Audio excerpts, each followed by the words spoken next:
Welcome to episode 2 of How Could We, a podcast by EIT Climate-KIC, hosted by me and Sophie Garrigou.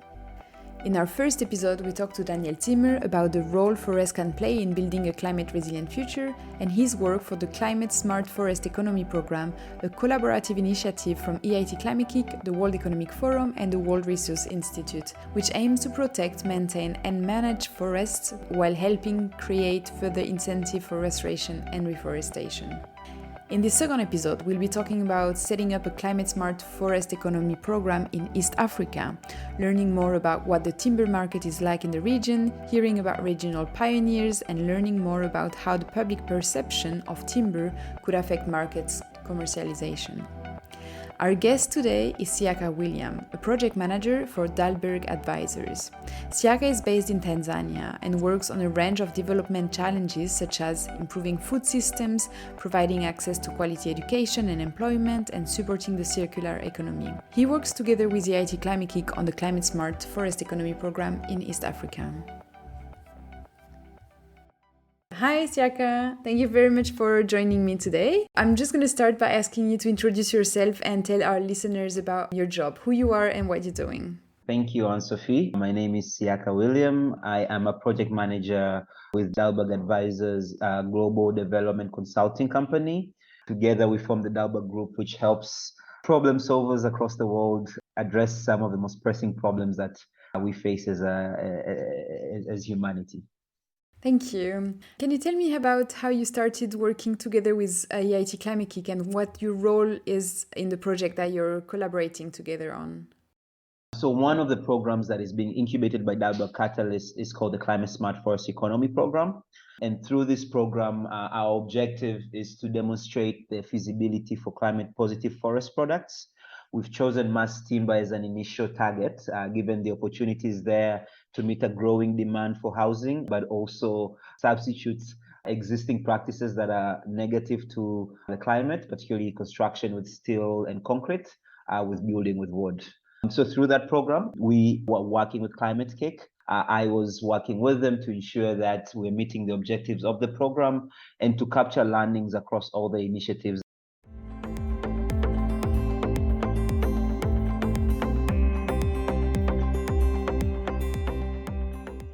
What is the particularity of this project in East Africa? Sure. So the project itself actually has a few initiatives in East Africa.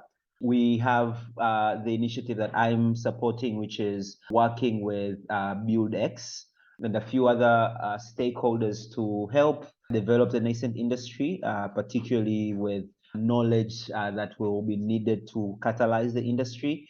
A key one is construction and forest projections to showcase demand supply of mass timber. We are also helping understand what the potential carbon impact could be and what the behaviors that we need to change should be to be able to fully realize this opportunity. There is another initiative which is happening with Easy Housing in Uganda.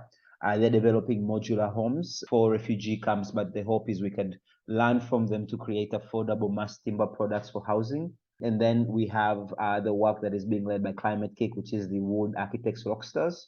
And this initiative is aimed at equipping the next generation of builders with the skills they need to actually build with mass timber. In addition to helping equip them with those skills, we're also doing networking events to ensure that they're getting connected to people within our ecosystem. And in addition to that, the three initiatives combined are forming an informal value chain. So there's an informal value chain alliance where when the stakeholders are being brought together, encouraged to share learnings, given it's such a nascent industry, help each other out to make sure we're actually moving the needle across the region. So you already mentioned mass timber, and I think it's interesting for us to understand why timber is a good construction solution for East Africa and what exactly are, the challenges.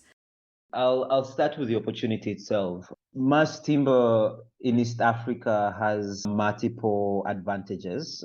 The key one being it is an opportunity for us to actually build a construction industry from the ground up. Historically, construction has been happening with concrete and steel.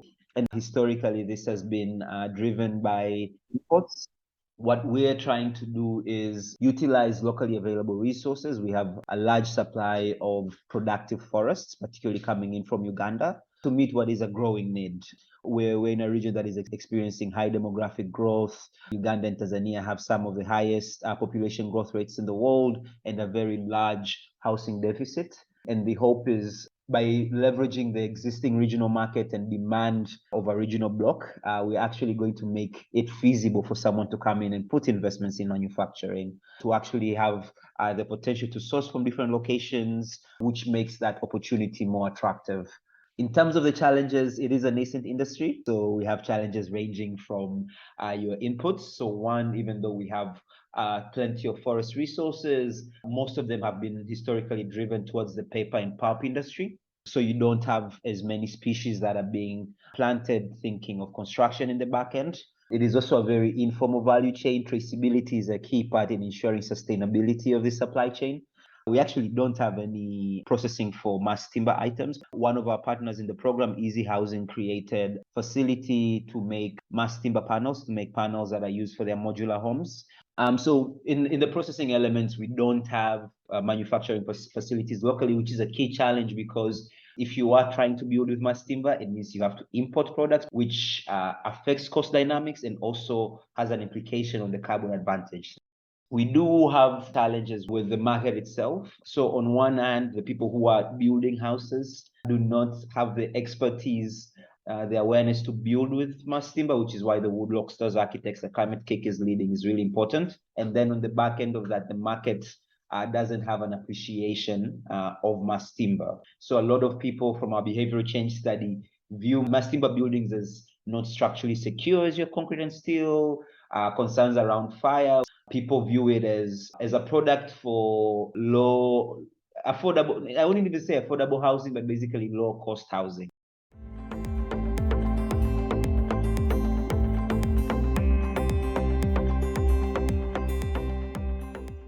So yes, you mentioned already the importance of raising awareness of the builder and of the people living in the houses. So do you already have solutions on how to address this issue? There's some solutions that we've been addressing at the program level. Some include the development of prototype houses to showcase people what an actual mass timber house could look like. So we have helped our partner BuildX launch their prototype house in Nairobi, and we're helping them think through what an investment in a flagship commercial building could look like and helping them facilitate investments in that. The behavioral change study that we did highlighted a few potential items that could get us there, including potentially behavioral change campaigns, some awareness building, some development of thought leadership pieces, which we are doing as part of our communications plan.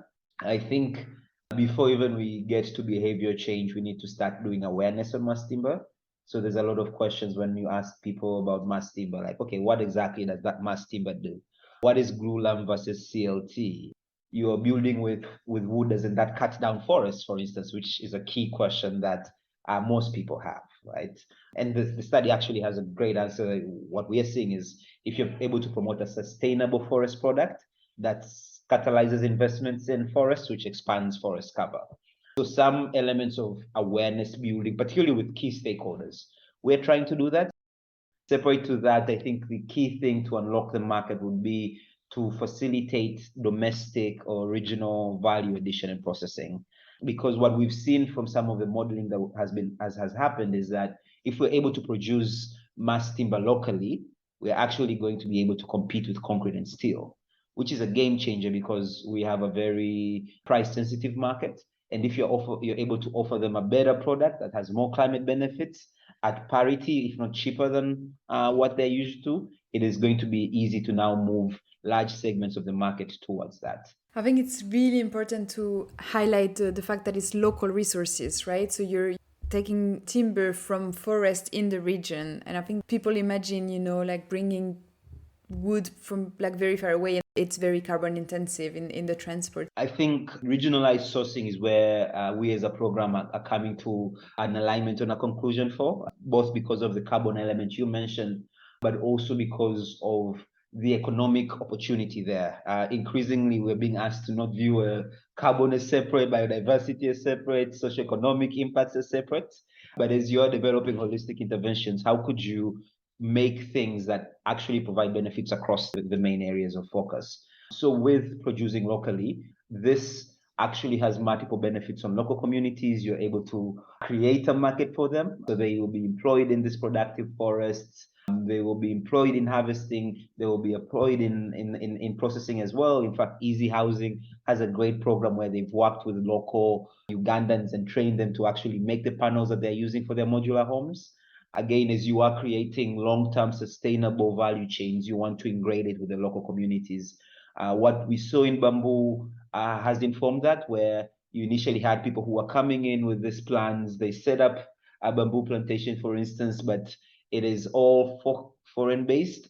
Something like COVID happens, operations cease, and then all of a sudden you have abandoned plantations that no one is doing because the value chain is disconnected from the local realities. So a key part of our work is ensuring that we are creating local value chains.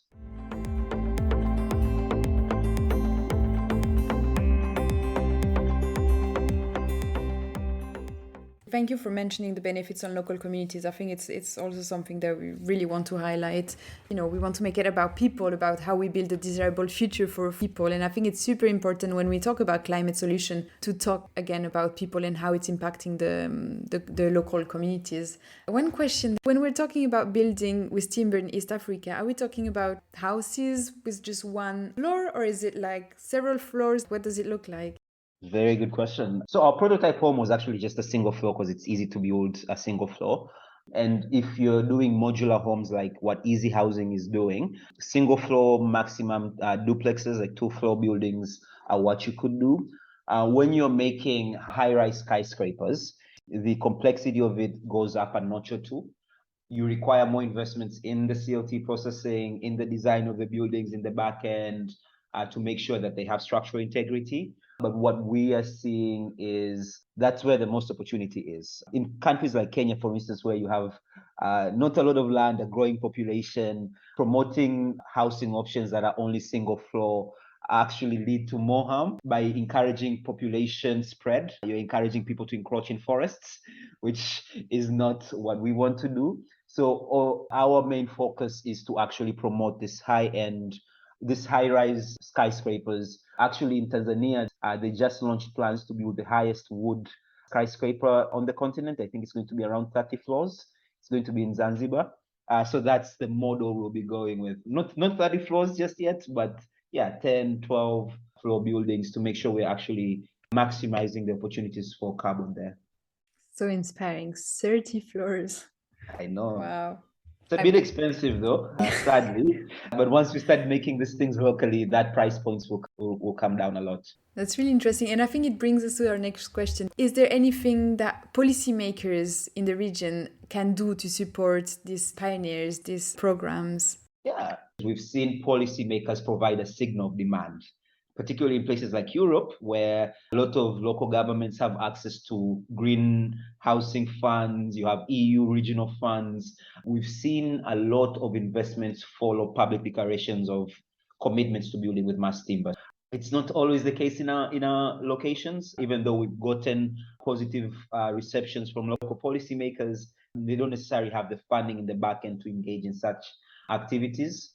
But there's also opportunities for them even despite that. So one key one is actually providing, whether it's a tax incentive or some sort of government-led incentive to support these developments. A good example is the building I told you about in Zanzibar. A key reason they were able to build not just this tower, but also a large-scale neighborhood development around it is the government actually provided them tax incentives, and it's also promised potential breaks if they're able to start manufacturing locally. In addition to some of these tax breaks, I think awareness building is a key one from government stakeholders. There's awareness that they could do through public campaigns, housing campaigns, but a third one would actually be policy, supportive policy and regulations.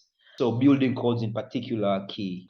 Understand creating room for builders to actually build with wood without penalizing them a lot.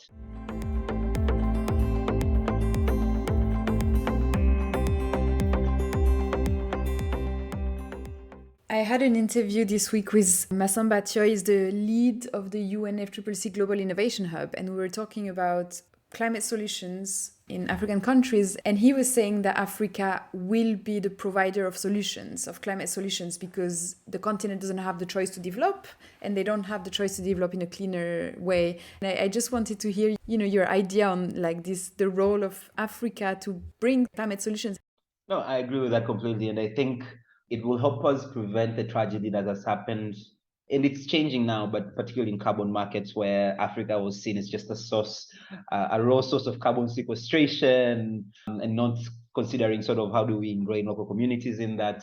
So with Africa, from a program perspective, we actually have a large focus on the global south because that's where we see both the most housing need and the largest opportunity to change behaviors and promote better solutions. We've already started seeing that, but I think for us to truly unlock the market, it comes down to that element of pricing. The way the market could evolve is mass timber is seen as a high-end item for people who are very wealthy, for tourists, hotels, and locations, which is still good, but it will really limit the opportunity, which is in unlocking this as a product that the average African, the average citizen can come and use. If we're able to unlock that, what we see on the continent is a lot of innovations on product delivery. What is applied elsewhere is usually taken and innovated into work on the local context, and that innovation is what allows for scale. But before we get to that innovation, we have to make it as a product that people can aspire to and get.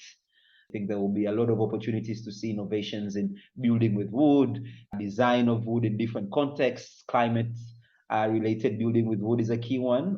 Most buildings with wood have been built for your global temperate regions. There's a lot of research that needs to be done around building in tropical locations. So there's a lot of opportunities for Africa to lead the innovation here. Awesome. Thank you so much, Eka. That was really, really interesting. I'm really glad that we had this time. Sounds good, Anne-Sophie. Thank you for making the time.